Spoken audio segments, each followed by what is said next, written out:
Hello guys and welcome back to our channel Cinemax. ఇప్పుడు theatre నుంచి వచ్చాను. మన శేషన్న లేటెస్ట్ థ్రిల్లర్ చూసాక ఒక మిక్స్డ్ బట్ ఇంట్రెస్టింగ్ ఫీలింగ్తో నా ఒపీనియన్ని మీతో షేర్ చేసుకోవడానికి వచ్చేసాను.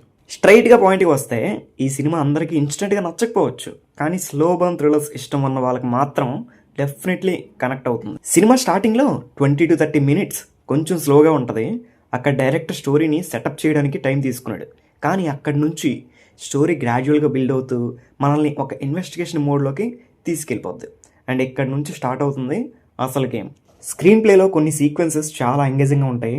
ఎస్పెషల్లీ సస్పెన్స్ బిల్డ్ చేసే విధానం అండ్ బ్యాక్గ్రౌండ్ స్కోర్ కలిసి మనల్ని టెన్షన్ క్రియేట్ చేస్తాయి.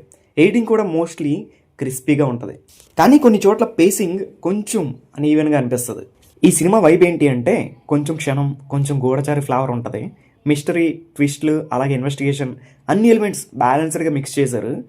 ట్విస్ట్ల గురించి మాట్లాడితే కొన్ని మైండ్ బ్లోయింగ్గా ల్యాండ్ అవుతాయి, కానీ కొన్ని కొంచెం ప్రొటెక్టబుల్ సైడ్ వెళ్తాయి.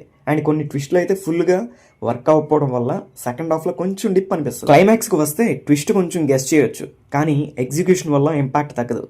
ఫైనల్ మూమెంట్లో ఎమోషన్ ప్లస్ సస్పెన్స్ రెండు కలిసి డీసెంట్ హై ఇస్తాయి. ఫైనల్ వెర్డిక్ట్ చెప్పాలి అంటే ఇది మాస్ మసాలా ఎంటర్టైనర్ కాదు, ఇది ఒక స్లో బర్న్ సస్పెన్స్ థ్రిల్లర్.